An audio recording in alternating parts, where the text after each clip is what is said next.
Tom Brady got eliminated. Minnesota got eliminated.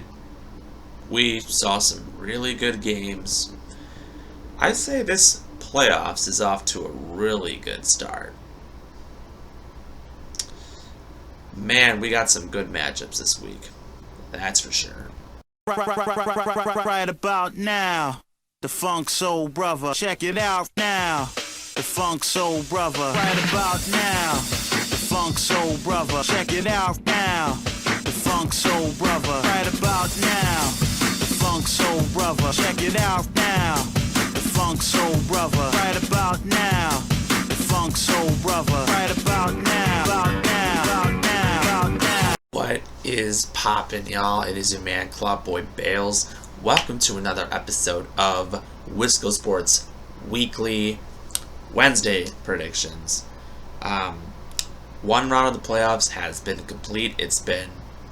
We saw some really great games. And I honestly, I remember last year's divisional round, probably some of the best playoff games came out of that game. We saw possibly some of the best games ever come out of there. And honestly, I think we're really excited for what we have coming up on Saturday and Sunday. Of course, doubleheader on Saturday, doubleheader on Sunday. It's going to be an eventful week, that is for sure. But, of course, if you like what you see, subscribe below, comment with your thoughts, and let's get down to business. First things off, we have the Jacksonville Jaguars taking on the Kansas City Chiefs. Before I get on to my prediction, I'm just going to go a little run through of what's been going on. So Jacksonville, what a comeback victory for Trevor Lawrence after committing 5 turnovers in the first half, or four or five. He threw 4 interceptions in the first half, and they were down 27-0 at one point. And Jacksonville was able to rally in the second half, and they were able to defeat the Chargers. Somehow the Chargers haven't fired Brandon Staley, but hey, you know what? It's crazy. But how about Jacksonville? Trevor Lawrence doing his celebration at Waffle House. I mean, what else is better? Kansas City, on the other hand, my goodness, what a season they're having. I mean, literally that last game against the Raiders, they were just toying with them. Literally it's doing ring around the rosy. I mean, Kansas City they proved that they never needed Tyreek Hill. Travis Kelce is playing out of his mind at 34 years old. And, they're really, these people are stepping up.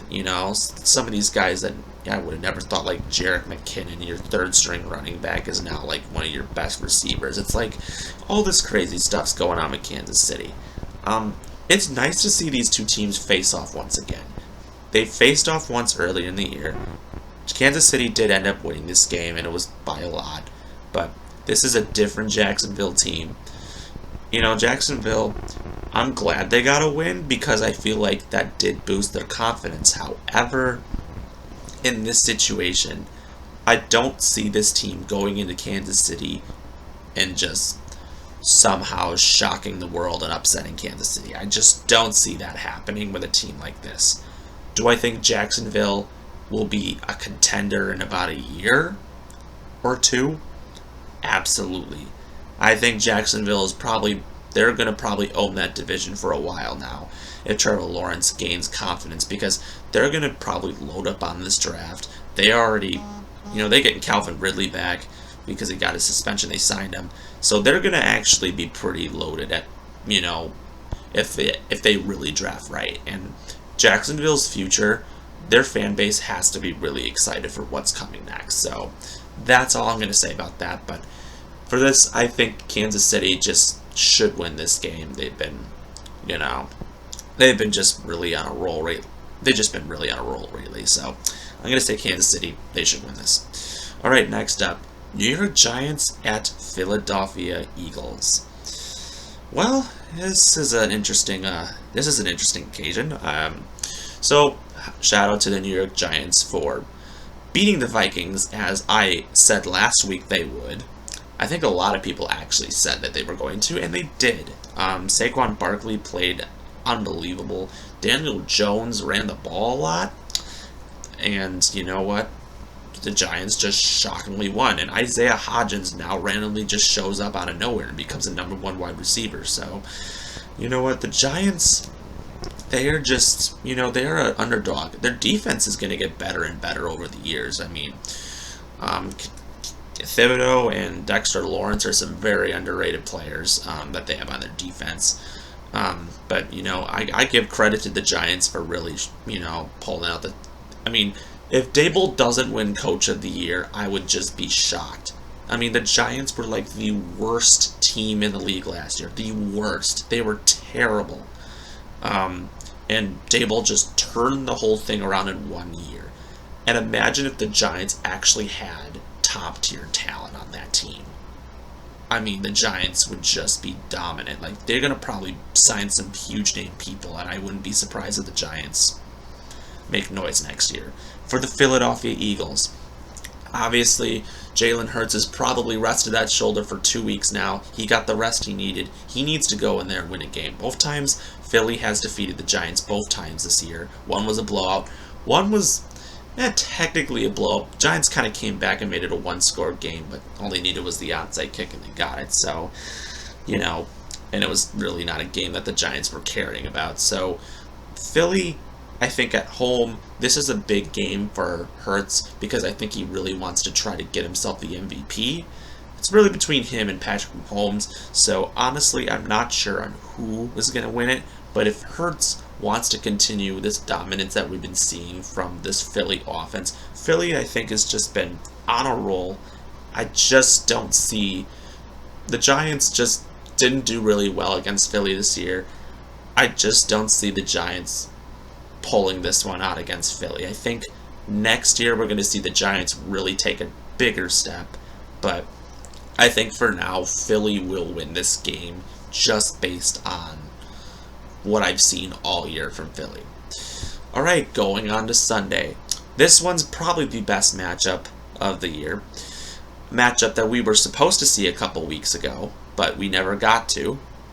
Obviously, Damar Hamlin, thankfully, he is doing a lot better. He's out of the hospital. That's what obviously we want to hear. I mean, this young man, he's going to have a... If he plays or ever play, if he ever plays again, this guy is going to have a great career. But, I'm glad that he's doing better. That's what matters. So, Cincinnati at Buffalo. We finally get to see these two teams face off. But, this will be a little... I'm going to go a little in-depth on this one. Cincinnati started the year out weak, just like they did last year, and then really started to come out strong.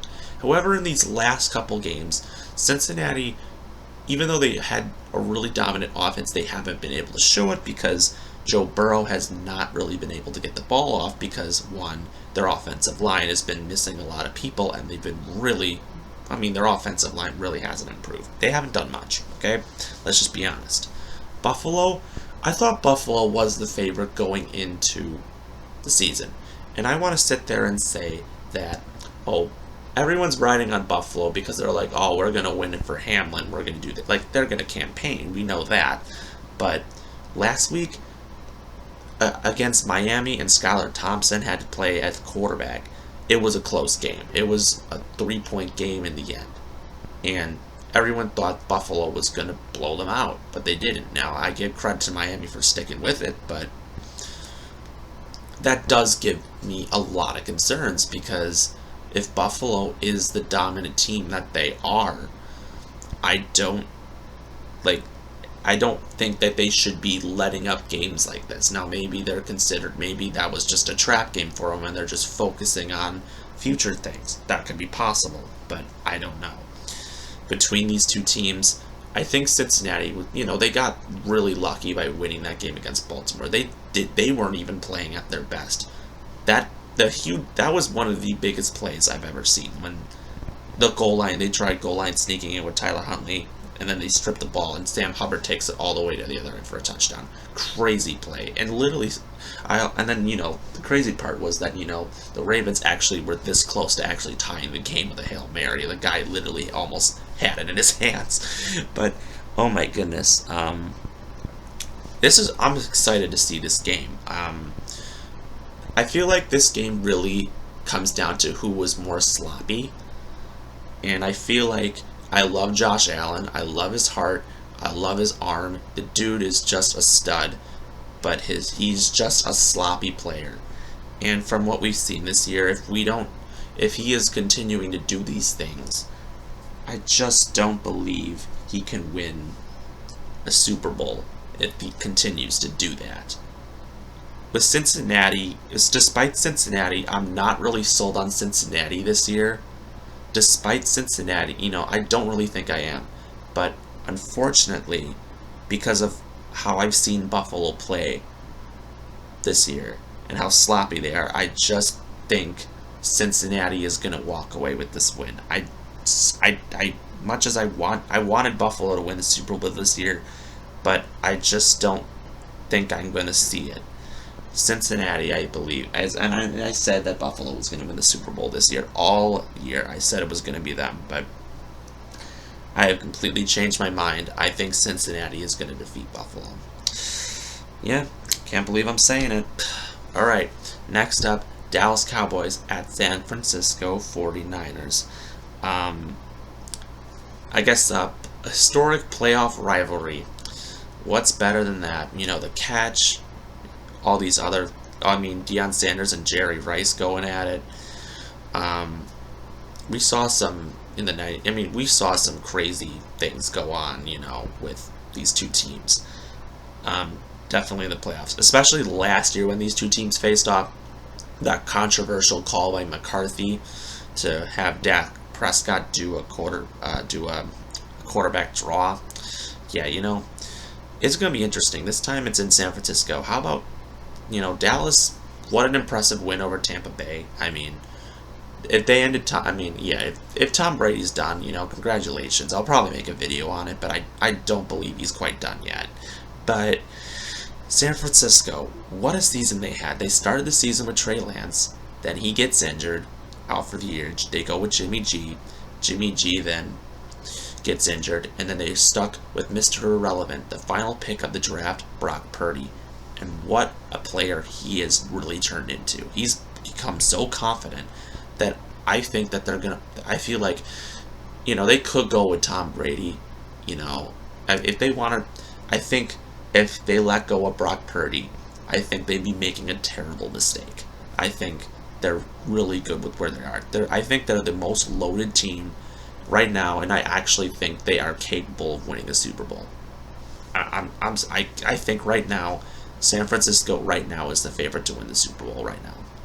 I think they're just so loaded, so talented, and I just don't know how anyone can stop them. This is the first big test for San Francisco. If they are able to beat a high-octane offense like Dallas, that, their running game, their Dak, I don't know if we're going to see this Dak Prescott that we saw last week. I don't think we are, but I think San Francisco, if they are the good team that they are just so loaded at every single position. Their wide receiver, their offensive line is the best. Their blocking game is the best. They got Christian McCaffrey, Deebo Samuel, George Kittle, Ayuk. It don't matter. San Francisco's going to win this. There's just no way I don't see San Francisco not winning it. There's just no way. So, that's that.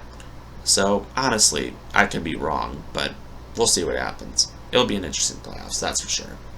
So, you like what I see? Subscribe below, comment with your thoughts, do whatever, and as always, we have an incredible week of football. It's crazy how it's almost coming to an end. And it's been a crazy heck of a season. So, we will see you next time.